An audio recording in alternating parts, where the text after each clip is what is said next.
तर सर्वप्रथम नमस्कार मित्रांनो. चॅनलवर नवीन असाल तर सर्वात आधी आपल्या चॅनलला सबस्क्राईब देखील करायला विसरू नका. तर मंडळी होतं असं धैर्य आणि सावीचा, इराचा साखरपुडा सुरू असतो आणि तिथे एंगेजमेंटमध्ये एकमेकाला अंगठी घालणार असतात. सर्वजण जमलेले असतात. जी धैर्याची आई आहे ते सर्वजण जमलेले असतात. इरा पण असते.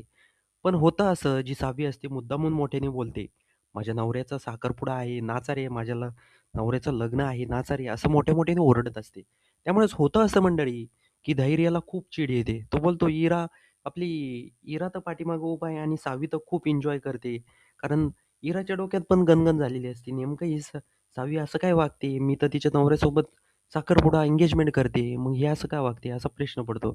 त्यानंतर धैर्य सावीला एवढं खुश बघून मोठ्याने ओरडतो आणि बोलतो, "सावी, हे बघ, मी कोणासोबतही तू फक्त आपली गाठ कोणीच तोडू शकत नाही. मी तुझ्यासोबत साखरपुडा करणार आणि तूच माझी बायको आहे," असं बोलतो.